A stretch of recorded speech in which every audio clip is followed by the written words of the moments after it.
Thank you so much, Andy, that you've been willing to make the time to engage with us as a Trigger community again after the disappointment we've had with technology at the conference 2 weeks ago. Yeah. So we're great to just have a rerun of the session that we've planned to have then, to make that available to our participants, to just listen to this insightful and insights of you on this whole concept of redemptive entrepreneurship.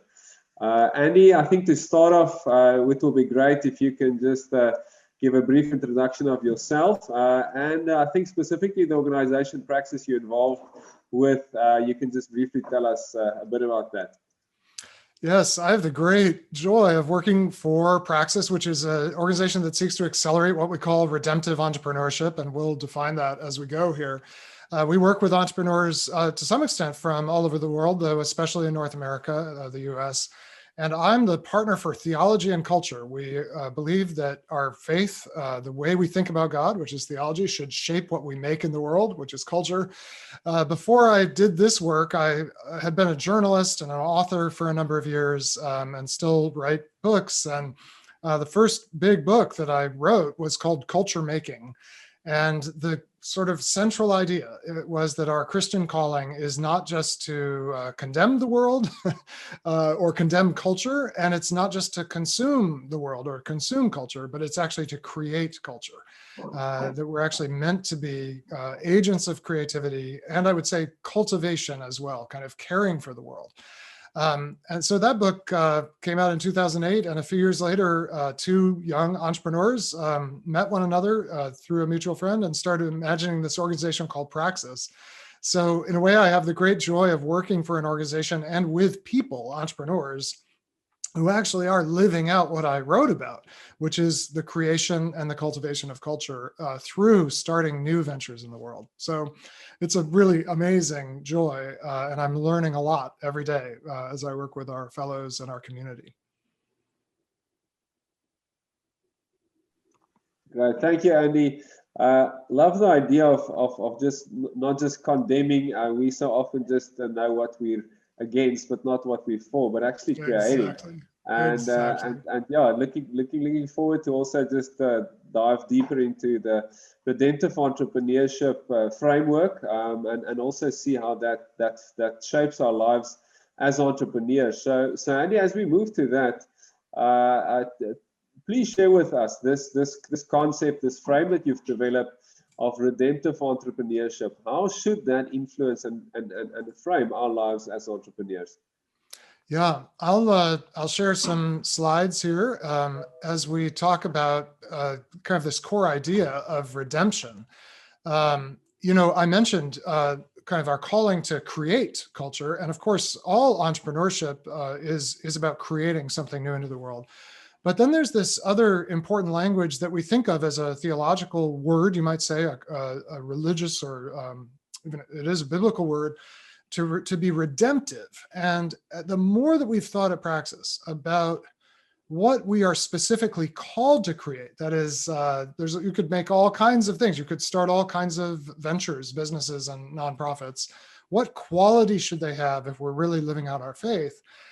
This word redemption has become really central for us. And it's interesting that it actually starts out in the ancient world, and even today, it's actually not a specifically religious term. It's a business or commercial economic term, because redemption originally, and even now, really means some kind of payment that releases someone or something from an obligation. So when you redeem a bond in business, that's a kind of obligation that's been established through a contract. And the redemption of the bond and the payment of the principal of the bond and interest that's owed on the bond releases the bond issuer from the obligation to the bond holder. In the ancient world, this word would have been most associated with debt related to land and persons. So most wealth in the ancient world and in many parts of the world today was in the form of land. And when you got into trouble economically, you'd have to hypothecate your land. You'd have to pledge it as security, and you might lose it as debt. And the only way to get it back was to redeem it. But of course, it could be worse. You could not just lose your land, you could lose your freedom and go into debt bondage or debt slavery, which was the principal form of slavery in the ancient world. And the way that slaves were set free was to have a payment made to cover their debt, and now they were free. This is a really powerful idea that we then pick up as Christians, this idea of being set free from the bondage of debt. And we realize this is what ultimately Jesus did for us. But it's actually present in other ways in the Bible as well, most powerfully in the story of Ruth, the book of Ruth, which is the story of these several characters: Boaz, who is a landowner; Ruth and Naomi, who are a family unit in a way, who have lost their land, the land of the husband of Naomi, who's now deceased, Elimelech. And what the story of Ruth is a story of redemption, of buying back, in a way, their freedom through marriage. And that then led to the line of Jesus. Ruth and Boaz are David's grandparents, and Jesus' great grandparents, and their redemptive act, in a way. Their Boaz's willingness to pay a price, also Ruth's willingness to pay a price, in a way, by going with her mother-in-law to Bethlehem, where she did not grow up, a foreign country for her, and to love her mother-in-law to the extent of seeking the welfare of her mother-in-law. Leads us to Jesus, literally, like biologically, the line of the family of Jesus. And then when Jesus teaches us to pray, he actually teaches us in redemptive language: forgive us our debts as we forgive our debtors. And then, of course, we see that as being what Jesus accomplished on the cross. So how does this apply to what we build? Well, we actually think it's a very, very powerful way of framing what we're meant to do in three dimensions, I would say. And all of them have this quality of creatively restoring something that was lost through a payment, or through maybe more broadly, through sacrifice. We contrast the redemptive way with two other ways that we can operate in the world. And the sort of lowest level is what you would call exploitation. It's kind of the opposite, in a way, of redemption. So if redemption is setting people free, exploitation is actually about robbing others and even the creation itself from the liberty it's meant to have and the freedom it's meant to have. And of course, a lot of business, not just business, but a lot of life is conducted on fundamentally exploitative terms. That is, I'm in it to get what I need from you, to extract it from you. You're going to end up with less. I'm going to end up with more. At the limit, you're going to end up with nothing. I'll end up with everything. And a lot of the systems we live in have these qualities of exploitation. And in response to that, many people in our world try to live ethically, which is to kind of live in a fair way, where I'm not taking undue advantage of you, and maybe we can both benefit. You could think of this as a kind of a win-win way of thinking. And we think ethical is the minimum, the baseline for Christians, but that really our goal should be to push beyond just what's ethical and ask what would actually creatively restore, through sacrifice, whole arenas of human life that have become bound in some way. And this is what we sometimes call the redemptive edge. We don't consider this to be something you just have arrived at as an entrepreneur or as a Christian, but it's something we're always pushing to, past just being ethical to being redemptive. So in the realm of entrepreneurship, which I see as essentially about process innovation in three areas: what you do, doing that in new ways; how you do it, the kind of systems and processes by which you do what you do; and then who does it. In these three areas, which you can also define a little more with bigger words, instead of what, how, and who, you could call it your strategic intent. This is your actual product or service that you're bringing into the world. Your operating model, the internal culture of your organization, the way you treat people, the way you build a supply chain and the way you market. All of the how is your operating model. And then we like to also think about the actual person behind the venture, the entrepreneur themselves, and the leader's script, the kind of story they're living by. Are they living by an exploitative story, an ethical story, or a redemptive story? when you think about really powerful entrepreneurs, even if they're not redemptive, they actually are very innovative in all of these. And so you can think about a very celebrated company right now. If you're an investor in Tesla, congratulations. And maybe you should also consider moving along, because it's very, very highly valued, because it is incredibly innovative on the y-axis, the vertical axis here. They have a very radical new kind of product that they're introducing into the world, but they're also quite radical in their operating model. They have really developed some new manufacturing processes, new, at least in the United States, very new retail distribution strategies compared to the legacy automobile manufacturers in the United States. So they're very high on process innovation on both of these. I'm not necessarily saying they're high on being redemptive, though there might be some redemptive aspects to what they're doing, but very high on the kind of essence of entrepreneurship. And then they have this leader, Elon Musk, who, an immigrant to the United States from South Africa, actually, who has a very different script of how to be a CEO. I mean, no other car company would show up on a podcast and take a little puff of marijuana, which is what he's doing in this picture. And I'm not saying this is redemptive. I'm just pointing out that entrepreneurs, when they really change the world in a way, do it by being dramatically different on all three axes. They have a very different strategic intent. They have very different operating models from their competitors or their predecessors, and often their own personal story is very different. So we want to do this not necessarily in Tesla's way, although there are admirable things about Tesla, but we really want to press to the redemptive edge of all three. So in our strategic intent, thinking about the venture as a culture-making force. I was very happy when my colleagues chose that word, given that my book was called Culture Making, to join God in this renewal of all things. And I think being ethical will not be enough to get us there, because if the exploitative way to think about your strategic intent is just to leverage culture and kind of make use of it to make money, and the ethical vision is to advance culture, we really need to press on to the question of what would actually renew culture. Then we need to think about our operating model along the same lines. What are our functions? What are our culture? What are our structures? And how do they bless people? Because the exploitative way is to use people. The ethical way respects people. And I think many, many businesses and nonprofits seek to do this, whatever the faith of their founders or leaders. But what if we were really seeking in every interaction that touches on our organization or business to bless people? That would start to maybe have a different level of effect in the world. And then I think we're going to talk a little more about this. How do we fuse ambition and talent and discipline and ingenuity, all of which are essential to be the kind of process innovators that entrepreneurs are, with a kind of wisdom and spiritual maturity? And ultimately, we would say this is about a leader's script that says, I'm not here just to live for myself. That's the exploitative way. I'm not actually just here to improve myself, to be a good person. But I'm here, as Jesus said, to take up my cross and actually to die to myself, so that I can be a kind of sacrificial offering to God in the world that I have to trust God is going to use in some way. So when you put all that together and you ask, how do I push toward the redemptive edge in my what, my how, and my who, you're beginning to think like a redemptive entrepreneur. So that's I'll stop sharing my screen and we can talk a little more about that. Thank you so much, Andy.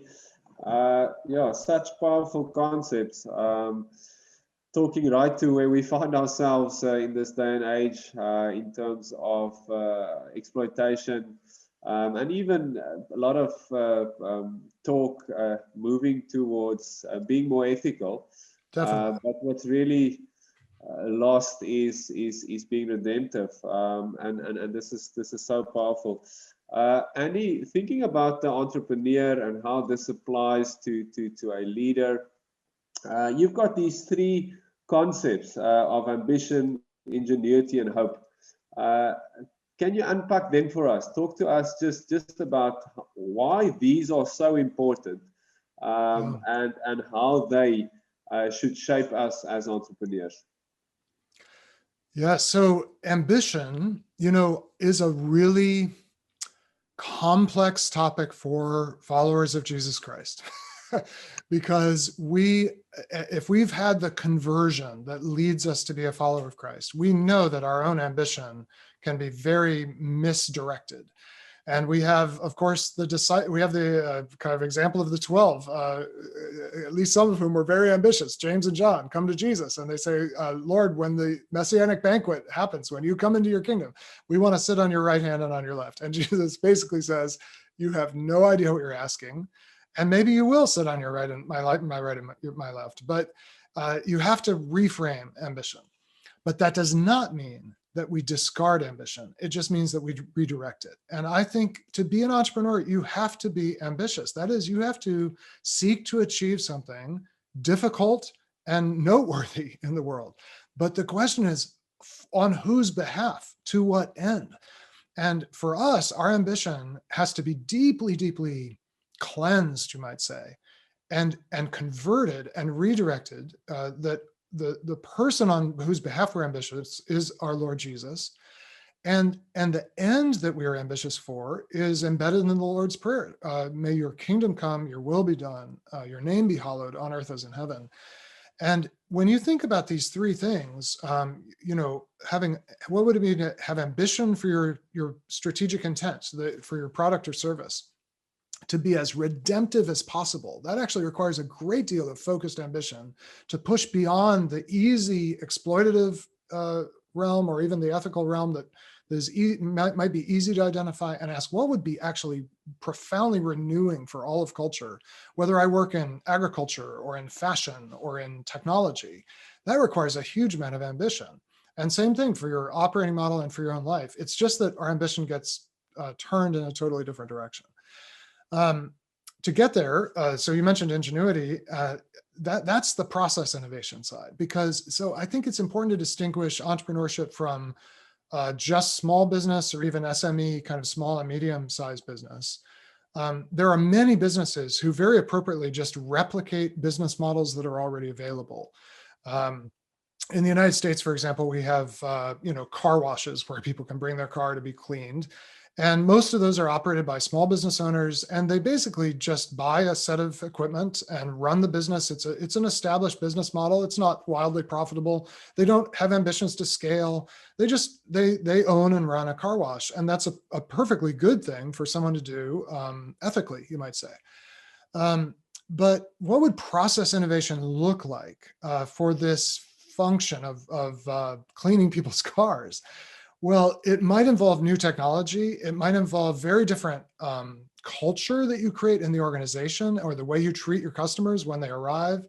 And I bring this up because actually one of our Praxis Fellows a couple of years ago actually has bought a small chain of car washes, and is trying to, with ingenuity, rethink every aspect of that retail experience and every aspect of that experience for the workers in these businesses.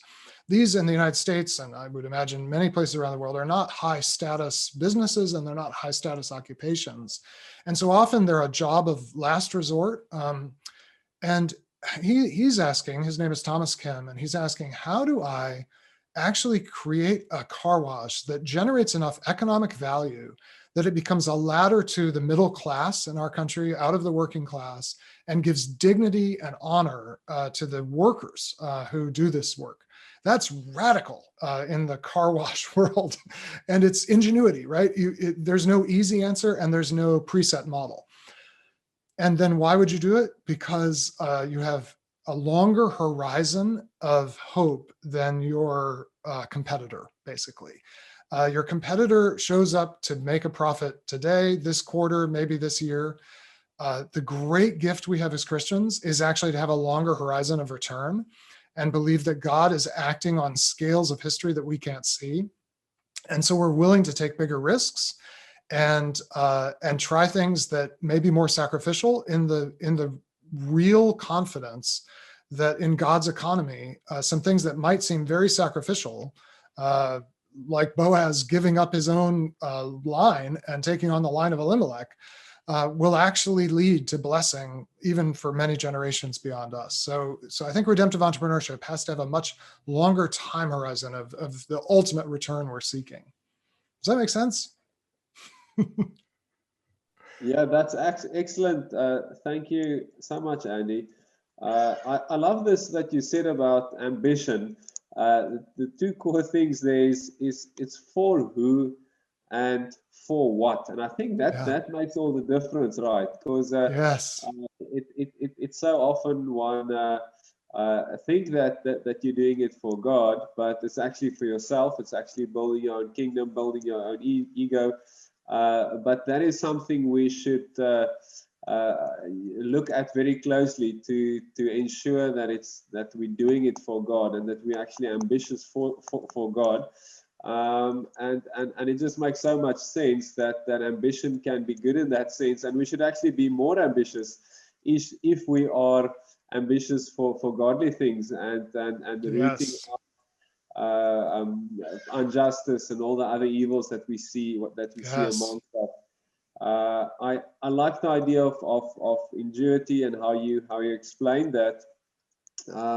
Specifically, I think in South Africa, which is a less developed economy than the US, but more developed than many other African countries, we often get the opportunity to innovate within a traditional way of doing things. And I'm thinking about the Yes. agricultural sector, where there is a way of farming, and I mean, so we're seeing. I think a big rise in entrepreneurs, agri-entrepreneurs, food entrepreneurs, who are just rethinking the way that you farm. So from the way that you handle your workers, which is such an important thing, Yes. the way you pay your workers, just moving away from trying to get away with minimum wages, but actually saying what's a living wage or what's a way to bless people. Yes. From the systems you Exactly. use and integrating technology. And I think that also brings clarity for myself as well, to say it's not necessarily developing a whole new product that hasn't been seen before, but it could even be Right. just taking an already existing sector and moving within that, or thinking differently and innovating within that sector in a different way. So yeah, so I love what you said, and I think such a powerful way to think about ourselves as entrepreneurs and as we develop and grow our ventures. The last idea or concept, Andy, was the one of hope. Talk to us about that idea and how that shapes us as entrepreneurs. I actually think this is, this is something that all, like ambition. I wonder if, in a way, all three of these, ambition, ingenuity, and hope, all have to undergo a kind of conversion if we're going to do this in a redemptive way. Because you don't, I suppose that some people certainly become small business owners and so forth just out of necessity. It may be the only economic option. But this kind of process innovation that I think we are focusing on here always is driven by a sense that things could be different and things could be better in a way, which is hope. But I think the question is, what's the horizon or the scale of your hope? Because entrepreneurship is very difficult. I mean, it is really difficult to do new things in the world. There's nothing harder, I think, than creating new culture, honestly. And so all difficulty has to be embraced with some sense of where I'm going. And if your hope really is in the success of your venture, that is the success of your individual project, I think that it occurs to me, just as we're here right now, that I actually think that misplaced hope is actually one of the sources of exploitation in human life, because things will not work the way you hope at first. They won't work the way you expect. People will not always work out the way you expect. People that you hire or entrust with certain parts of the business will not always work out. And if your hope is in the success of your venture, you will start to use people more and more to try to make it work. I actually see this happening very much in Tesla, which I admire in some ways as a company, and I appreciate it in a lot of ways. But when you look at how they've treated their employees at moments of great stress, when manufacturing was kind of breaking down, or there's many other failure modes really in the story of Tesla, they do not have a reputation for blessing people. Now they've succeeded, and they've pressed past that. And often our narratives of our entrepreneurship, the people we celebrate are people who basically were willing to be so exploitative at the right time that they kind of pushed through and got a breakthrough, but at the expense of relationships, not just within the workplace, but in their own families and their communities, at the expense of leaving a lot of broken people behind, a lot of people who've been used and exploited behind. And when difficulty comes, how will you respond to that in a redemptive way? I think at that moment, if you don't have a hope beyond just my thing is going to work, you'll end up lying, you'll end up using, and you'll actually create new risks for a failure. I really believe there would have been a way at some of the inflection points, even in Tesla's own history, where things got really difficult. There would have been a redemptive way for a redemptive leader to help that organization push through, because the possibilities really are there, and there is potentially a viable business here. But there's an exploitative way to push through, and you'll push through that way if your horizon of hope is limited. And then the redemptive way is going to require you to have a much longer picture, and in a way to be able to say truly to God, even if this fails, I'm going to bless people, I'm going to seek to renew culture, and I'm going to die to myself. And why would you die to yourself unless you have the hope of resurrection? I think that's the deep kind of conversion that has to happen for us. Yeah, that's great. So just again, the who, that is so important, and who that hope is in, I think is really the key to getting this right. And the goal, or the end goal, of redemptive entrepreneurship, if we were to succeed, if we were to build communities, if we were to become groups of people over the world that practice entrepreneurship in a successful way, and if we could get the script right, how would the world look different? Let's go back to the original redemptive story in the Bible, the story of Ruth. It takes place in Bethlehem. And Bethlehem, if you are familiar with the whole Hebrew Bible and then the Christian Bible, of course, you think of it as the city of David and the birthplace of Jesus. But at the time of the book of Ruth, Bethlehem is associated with an act of terrible violence, which concludes the book of Judges, which in the Christian Bible comes right before the book of Ruth. And the Bethlehemite, a woman from Bethlehem, is brutally raped and murdered, and this actually leads to a civil war in Israel. So if you had said the name of the place, Bethlehem, in Ruth's time, and especially if you were a vulnerable woman like Naomi was, the widow, and her daughter-in-law Ruth, and said, I'm going to Bethlehem, the immediate response would have been, that's like a center of exploitation. That's a dangerous place. Israel in general is a terrible place at this moment. This is the end of the book of Judges. There was no king. Everyone did what was right in their own eyes. They've just slaughtered one another in this massive civil war. And you would have said, no way should Ruth and her mother-in-law go to Bethlehem. But because Ruth and Boaz act redemptively, it changes the story. And Bethlehem actually becomes a place where women are honored, where the poor are cared for, where even let's say human sexuality is lived out in a faithful way. All that happens in the story of Ruth and Boaz. And then through their grandson, David, a kind of order is established in Israel that allows for the worship of God and for a certain measure of justice to flourish. Where are the places in our world that people think, oh, that's dangerous. You don't want to go there. There's a lot of crime. There's a lot of poverty. It's not safe for the vulnerable. It's not safe for women. Sexuality is not expressed in healthy ways. Well, we can name a lot of those places.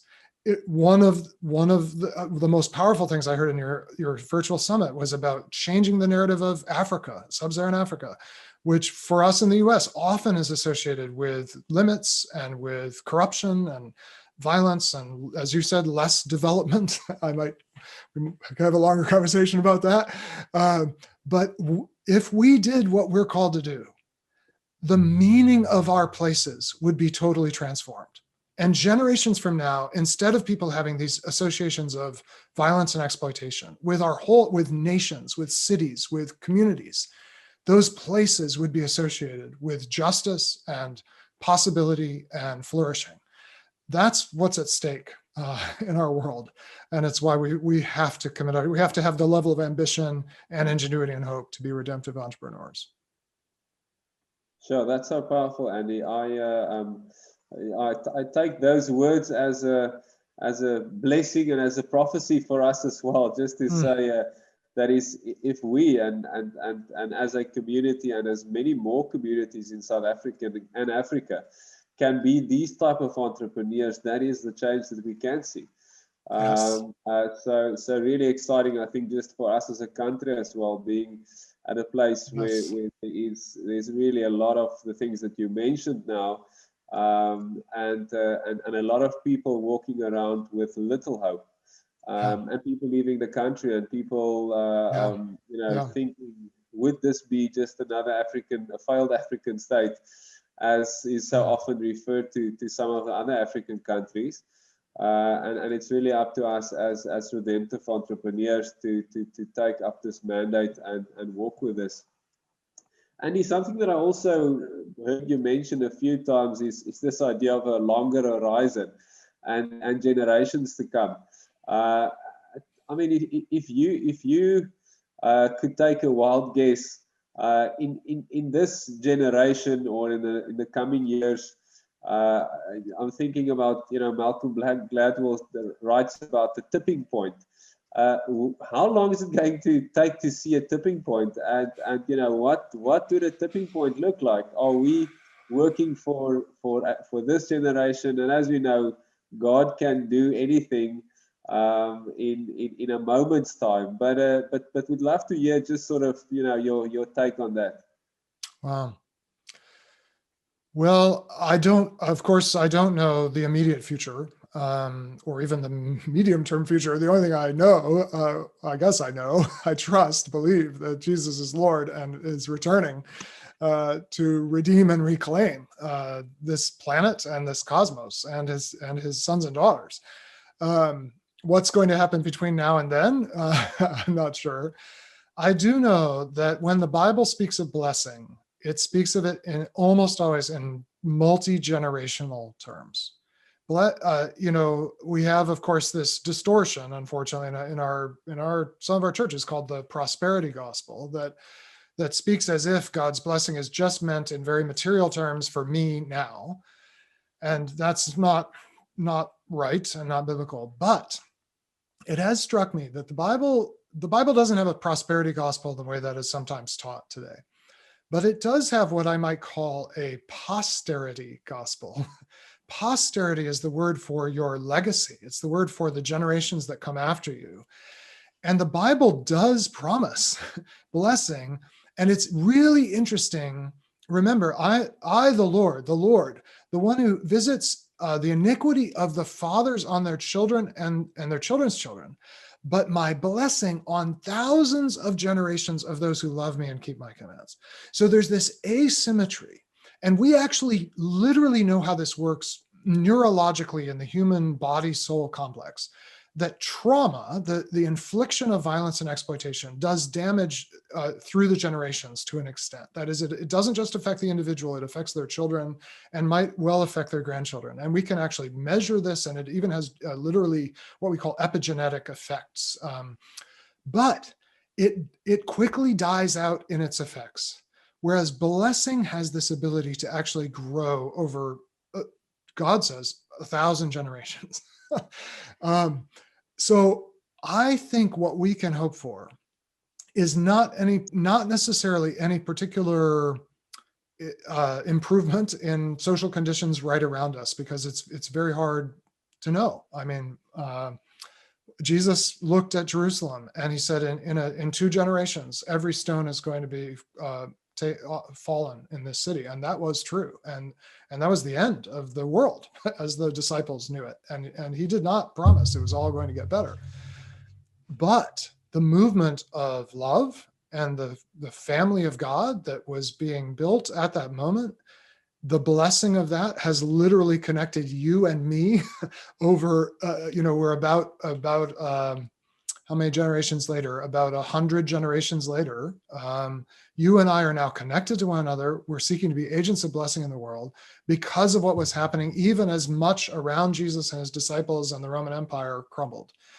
So I have no idea what will happen next in our societies. But I do believe that living redemptively, as for Ruth and Boaz, will have effects generations from now that we will not see naturally, but that we will actually get to see when Jesus returns and we see how we were part of his work in the renewal of all things.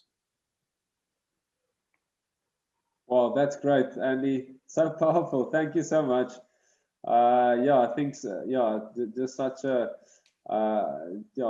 right way to end off the session. We all, as we talk to entrepreneurs who know that it's a tough journey and it's hard work. And as we think through all of these things, again, thinking about this idea of hope and in who and in what we hope in, I think this is such a powerful concept or thing to hold on to, is that our work is a multi-generational work. Yeah. The work of the redemptive entrepreneur has the potential to leave a blessing and a legacy in this world, as opposed to the exploitive entrepreneur who's taking from the world. Yes. So that's so powerful. Thank you so much, Andy. I think that's all that we have time for today. But yeah, thanks again for making the time available to join us again. Very glad glad to do it. Technology didn't fail us today. Indeed. And yeah, hopefully in future we'll have you with us in South Africa as we gather as this part of God's body to pursue relationship with each other and with him and learn from each other. Thanks so much. Thank you.